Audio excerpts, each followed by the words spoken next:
towards the mark for the prize of the high calling of Jesus Christ. Forgetting what is behind. In the book of 1 Samuel chapter 16 verse 1, God is speaking to a prophet who had been mourning for a long period of time because the relationship had fractured. The man he anointed was disobedient, and Samuel feels like a failure. And God allowed him to grieve for a long time. And this afternoon I read an article on 64 things I wish I knew when I experienced grief. And you might ask me the question, what has grief to do with the 31st night service? To God, it's not 31st night. It's from our perspective. Okay? For God, it's just another day in the life of the beings. God is bigger and broader than time. And Samuel is grieving because life hadn't worked out the way he thought it would. Grief has its own dynamic. Grief is not related to death only. When we have expectations and those expectations are unfulfilled sometimes, there is a measure of sadness and a measure of loss.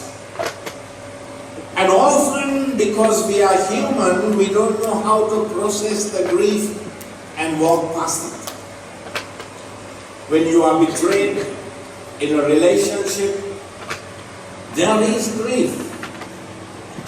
When a marriage breaks down for one reason or the other, there is pain, there is grief, there is loss. When life doesn't work out in the way we thought it would, there is a sense of loss. And tonight you might be sitting here and you've been praying for something in your life, in your context, and somehow or other you can't walk past that pain, that disappointment, and get on with your life. And Samuel was in that same place until God came to Samuel and said, "It is time for you to move on. It is time to leave the disappointment behind. Because as long as you embrace the loss and the disappointment, you can never advance the cause of Christ or move into the destiny that I have purposed for you." That's a strong word.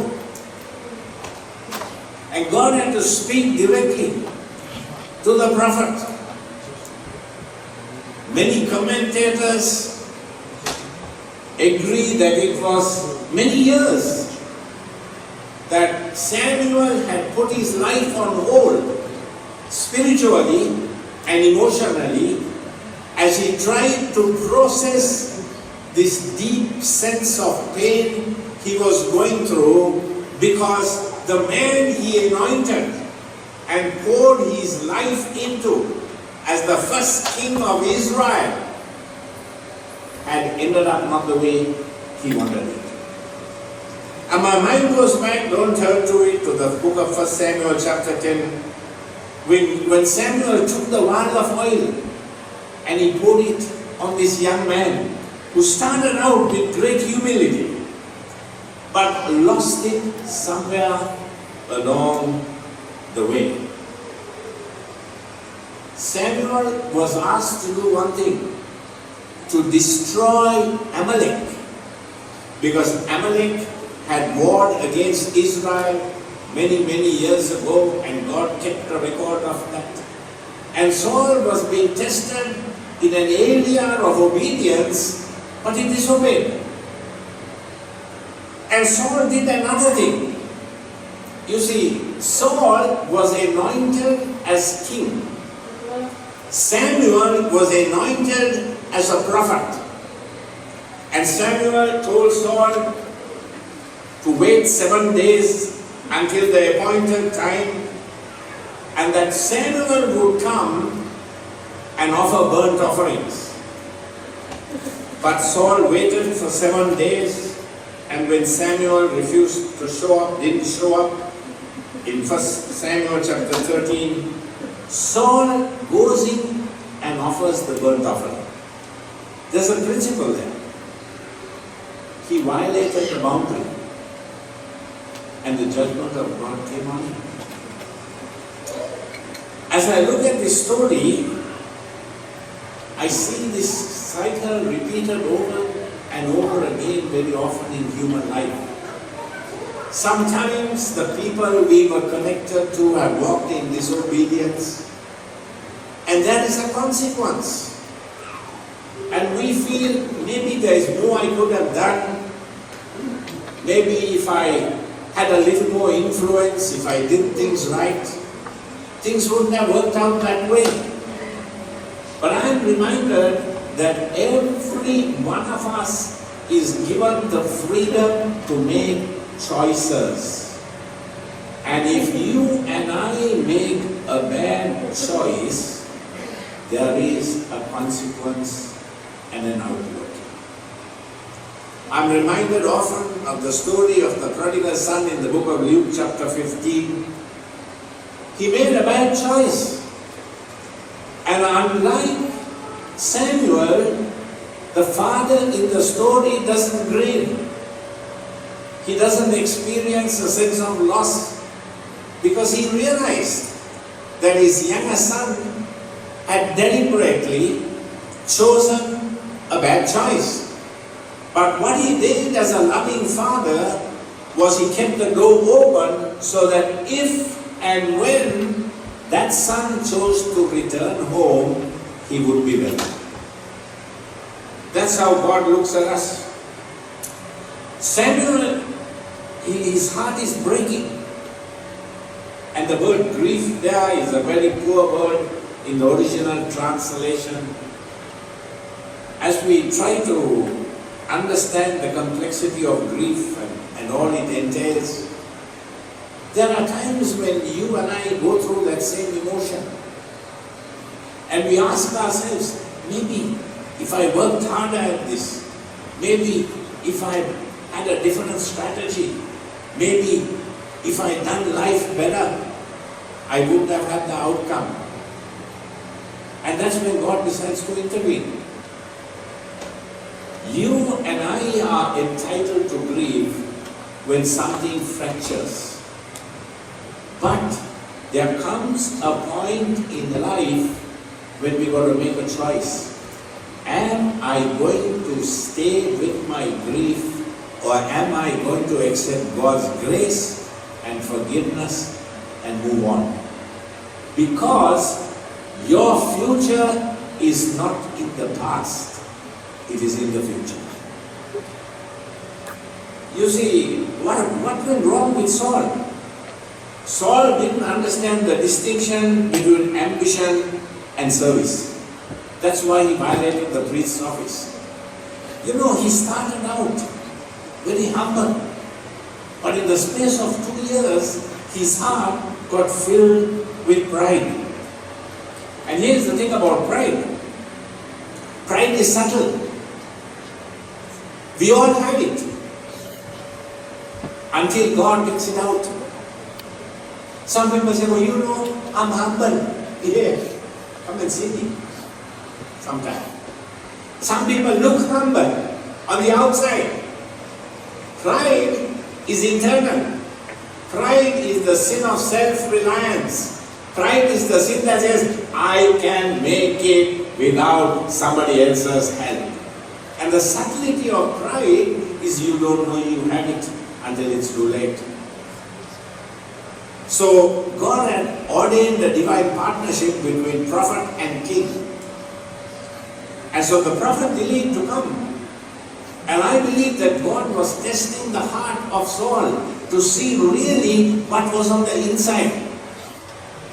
And as soon as he had finished the burnt offering, Samuel comes and says, "You have done foolishly." You know what I've discovered? Some people are fools, they don't know it. The psalmist says, the fool says in his heart, there is no God. I remember long ago, maybe 40 years ago, it was a late night. I was working on a ship in the Colombo harbor, and I walked up the galley up to a big tanker that was lying out there doing some bunkering. And we were we had given our lives to Christ, and we were all enthusiastic and a lot of zeal. And I remember climbing that about 8 o'clock at night, climbing that little thing that was dangling up there on the side of the ship, and there was this 6'7" Afro-American. I had to look up at him like this. And the conversation came to something spiritual, and then he said, "There is no God." And I still remember telling him from the Psalms, the fool says in his heart, "There is no God, and you are a fool." You can't get as blunt as that. And for a moment I thought, he's going to throw me off the ship into the water. But I was ready for it. The fool says in his heart, there is no God. God is self-existent. He doesn't need our endorsement to prove his existence. Amen? He doesn't need my endorsement to prove his existence. So, the distinction between ambition and service is this. The objective of ambition is to serve at the highest level.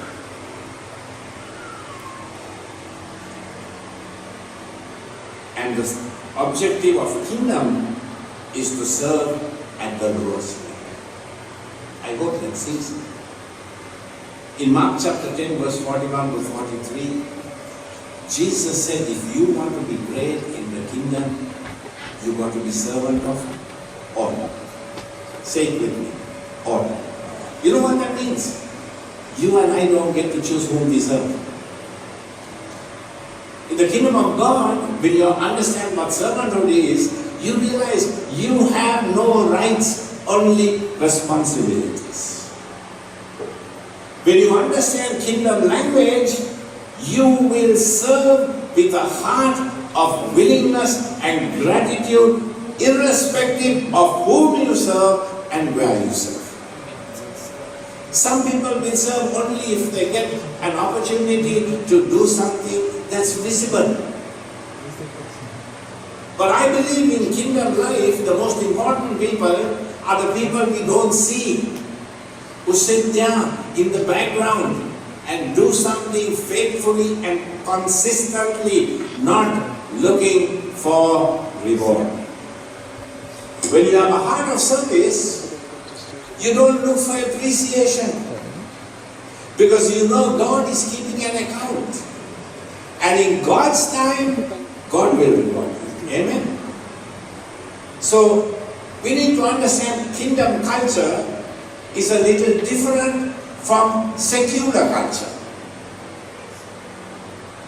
In kingdom culture, you leave your top hat outside and come in with a heart of gratitude to God for what He has done in your life. So whether you are appreciated or not, you serve. Because you have a kingdom mentality. And often what happens in church life is when people don't understand that principle, they want to climb the ladder of leadership, not realizing that when Jesus came, He turned the leadership ladder upside down. In secular life, you work your way up the ladder. And when you get to the top, you sit down and you have a world view. But Jesus, his disciples have been with him 3 years and still they couldn't understand kingdom culture. Jesus said, if you want to be great, you got to climb down the ladder and stay at the bottom. And that's hard for some people because they have got used to the secular culture. They don't know how to adjust their sails to kingdom life. Conflict often arises in kingdom business when we fail to understand that principle of what true service is. Saul failed, and Samuel felt responsible for his failure. And you might be sitting here tonight and you might have gone through some challenge which is unique to you, some expectation in life that's unfulfilled, and maybe you feel like a failure because some relationship has got detached or some relationship has fractured, and you keep telling yourself, you know, I could have done more.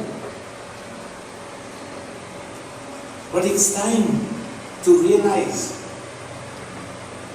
that if you've done the best you could, there's nothing more you can do.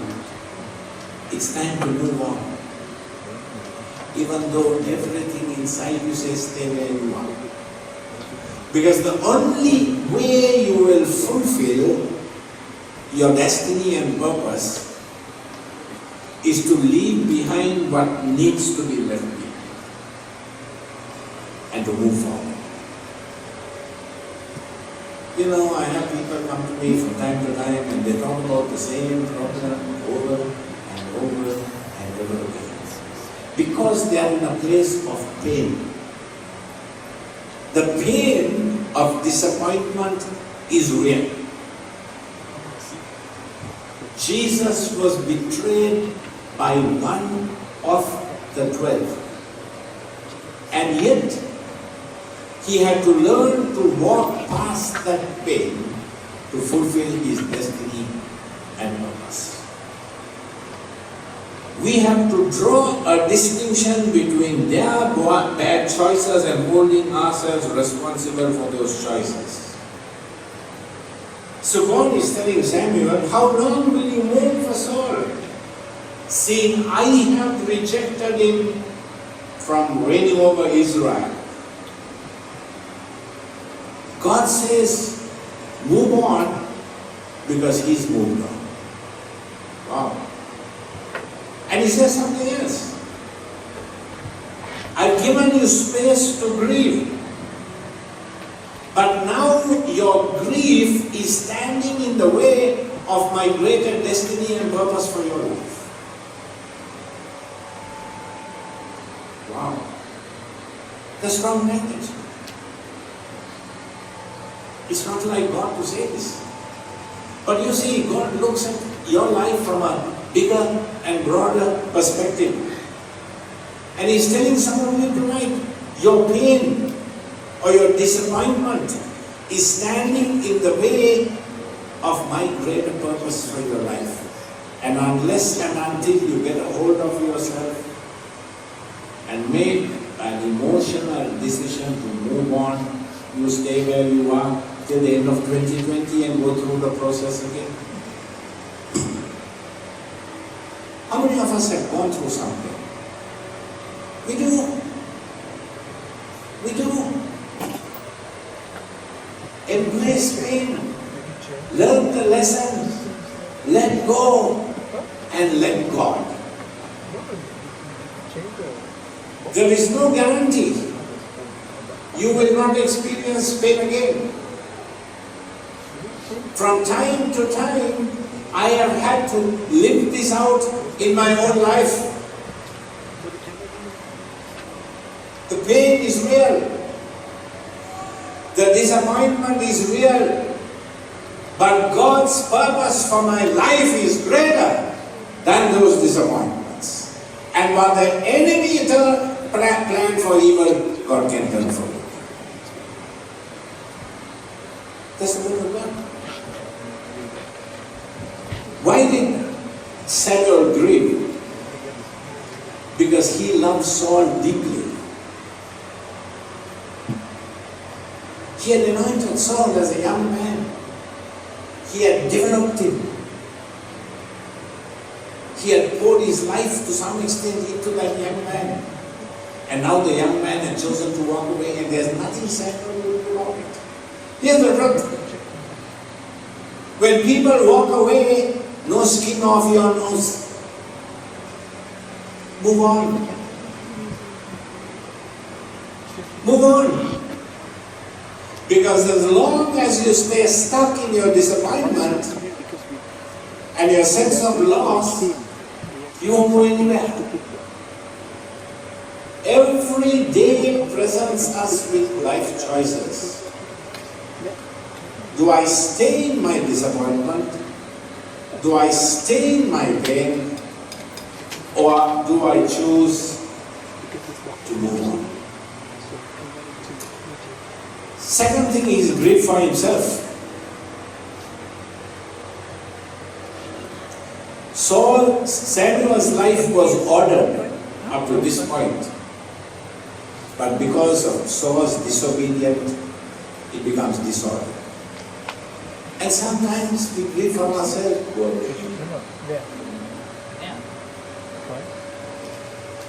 Everybody is after me.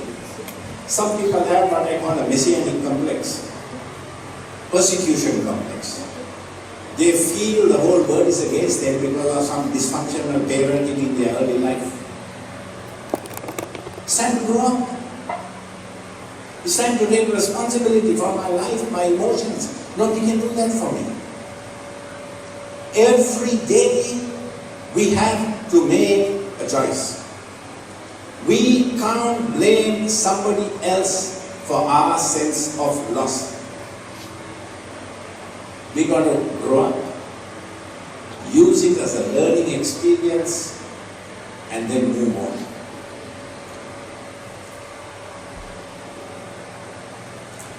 Samuel was grieving, and as a consequence, God's plan for the kingdom was put on hold. Number two, God's plan for Samuel was also shut down. So you might be sitting here tonight and you might be going through some crisis of your own. I want to tell you, there is still life past your brokenness and pain if you will look for it. You might be sitting here tonight and going through your own unique sense of inner loss, hurt, pain, and disappointment, but there is light at the end of the tunnel if you will look for it. Samuel suddenly sees the light at the end of the tunnel, that God is still active and working. Even in your pain, even in your disappointment, even in your disillusionment, God is at work if you can see it. God is still active and waiting. There was a young man called David who was waiting and prepared and ready to be empowered. But as long as Samuel was stuck in one bad dream, he couldn't see it. So the question I want to ask you tonight is, what is missing in your life? The Lord tells Samuel, fill your horn with oil and gold. And that's interesting. Fill your horn with oil, because his horn was empty. And when your horn is empty, you can't be a blessing to others. When you are so stuck, and I am so stuck in our deep sense of disappointment, we can't help other people. I got an email, SMS this evening from somebody who's not here, not in this church, and said, and it was simple. They said, "Thank you for being a great source of comfort to us." And I thought, wow, I can comfort others by the same comfort whereby I have been comforted. So not everything we go through is negative. The enemy may have planned something negative through that pain. But if you can walk through your pain, if you can work through your pain, if you can stay committed to the purposes of God, you can still fulfill your destiny in spite of what happened. And I was shocked because this came from a very unexpected source. But I knew what those people were going through at that point in time, and so I was able to comfort them by the same comfort whereby I had been comforted by God. Joseph was put in a prison by his brothers. Joseph was put in a pit. He was sold as a slave. But at the end of his life, he says, God turned it for good. If you allow it. That's the difference. That's the difference. Going through something isn't easy. Jesus prayed, Father, if it is possible, take this cup away from me, but let your will be done. If it is possible, negate the pain, negate the suffering, negate the disappointment. You can do it, Father. But ultimately, I want your will to be done. And so tonight, what is it that you are holding on to that God wants you to let go? What is it? Deep down in the very inner recess of your heart, what does God want you to let go? Failure doesn't mean the end of destiny. God said of David, I have found me a man after my own heart. You see, it's one thing to be gifted, it's another thing to have the heart of humility to carry the gift. So God moved past Saul.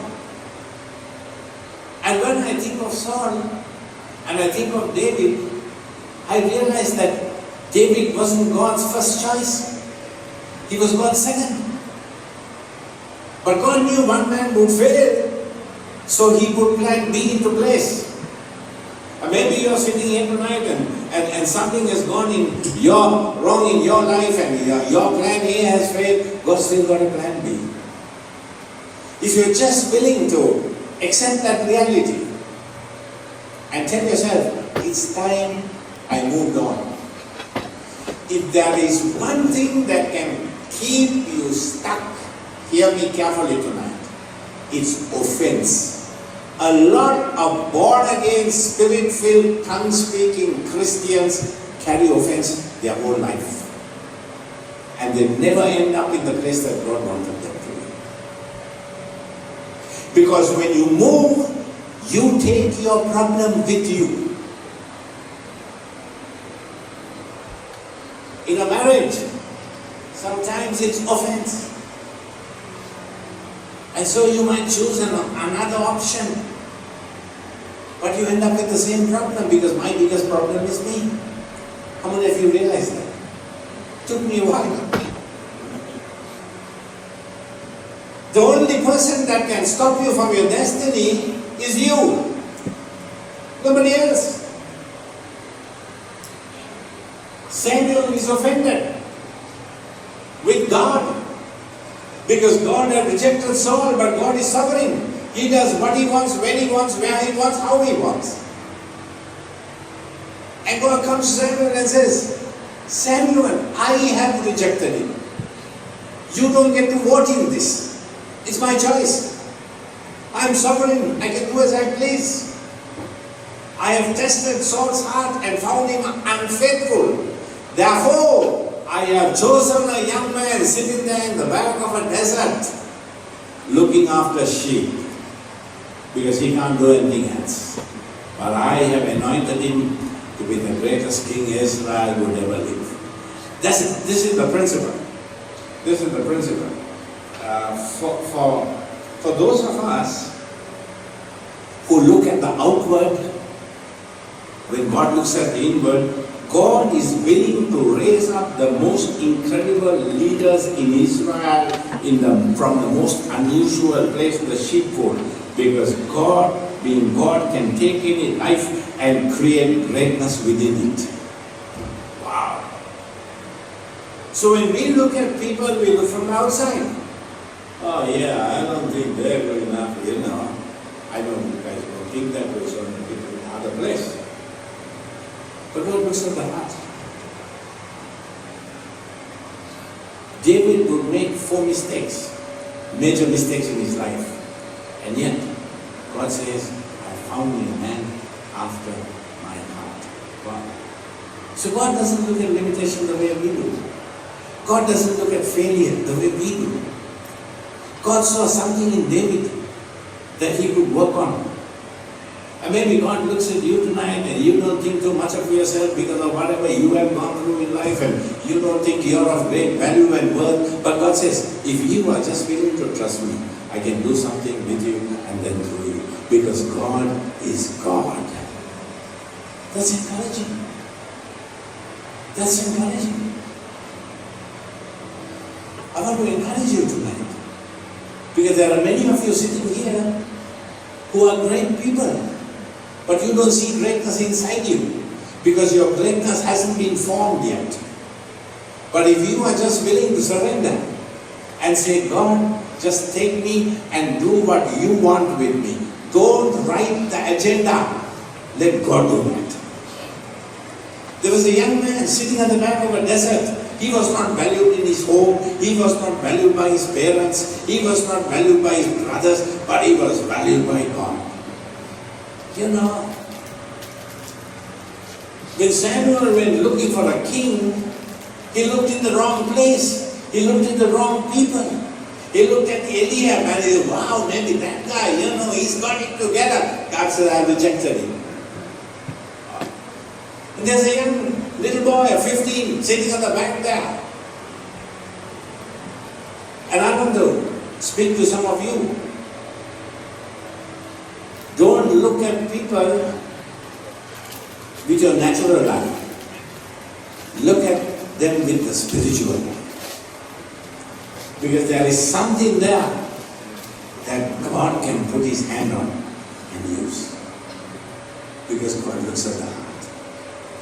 And sometimes I have seen some of the greatest leaders emerge from the least expected places. Because God is God. And this young man, he comes at the request of his father, and he's smelling of sheep dung, and he's got sheep stuff all over his shoes, and Samuel scratching his head, and God says, that's the guy. That's the guy. Wow. He didn't finish year 12 with him. He's 15. His father didn't value him. Psalm 27 verse 10, he said, though my father and mother don't validate me, God is the strength of my life. So I want to encourage some of you, you feel alone, you feel lost, you feel hopeless, you feel that, there's no story for you, your story isn't written yet. Hallelujah. If you just open your heart to God and say, I'm available, let God write your history, let God write your CV, there is no limit to what He can do through you. God took a young man, just 15, not even in the prime of his life, and said, Samuel, you pour that oil on him because I have chosen him. There is hope for David there is hope for you. And remember, God knew what's going to happen with this guy. God knew he's going to fail. God knew he's going to commit murder. God knew he's going to do some things that are pretty nasty stuff. But God said, there is the heart. There was a consequence. He had to go through all the consequences. The consequences were not mitigated. But yet God said, I have found me a man after my heart. So two things I want to leave you with tonight. Number one, if you are here with a sense of pain, walk past it. Cry a little, that's okay. We all cry from time to time. But walk past it. You don't have to carry the same pain in 2020 as you did in 2019. It's a new day. God says in Isaiah, I want to do a new thing, but in order to do the new thing, you have to walk past the old thing. And number two, don't look judgmentally at people, because God has a different opinion and viewpoint to you. You know, older Christians are very harsh on younger Christians, younger people. Give them the freedom to make mistakes, because God does. Can I get an amen for that one? You know, you might think you're all cool and spiritual because you got only the King James version of the Bible. If they want to use a social media thing, let them do that. That's none of your business. It isn't. Let God be God. David was chosen in spite of the fact that God knew he would make mistakes. But God didn't let him get away with the mistake. But when he chose forgiveness, God accepted him, gave grace for that time, and David and God together moved on. That's the third principle. You and I will make mistakes because we are human. We will fail, but what is a limitation to you isn't a limitation to God. You can accept His grace, open your heart to Him, and still make something of your life. Shall we stand? I'll ask the worship team to come up here. I want to pray for some of you tonight. You just want to move on. Just come up here. I want to pray with you. It's time to move on for some of us. Hallelujah. Just slip out of your seat and come in. Don't worry about the person next to you. They don't have your destiny in their hands. Just slip out and come up here. We want to move on. Thank you, Father. Just, hallelujah. We just want to open this altar and allow the Holy Spirit to do something tonight. Hallelujah. It's time to move on. Just come. Come. I believe God wants to do something tonight. Hallelujah. Thank you, Father. Thank you, Father. We worship Him. Let's worship Him. Just be out of the way of Him. Thank you. Thank you, Father. Before, but it won't prosper. When the darkness falls, we won't prevail. 'Cause the God that serves knows only how to triumph. My God will never fail.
ready to project the countdown on for us.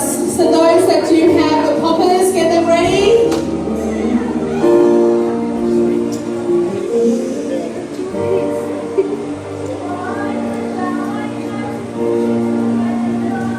Okay, so we'll have to count down with them. Our drummer can't see what he's doing, but that's okay. We'll help him out.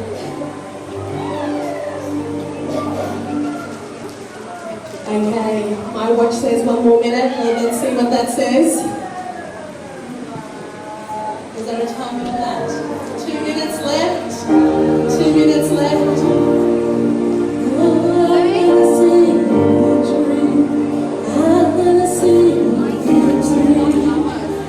For the battle belongs to you, Lord. All the kids here sing your victory. I'm gonna see your victory. For the battle belongs to you, Lord.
All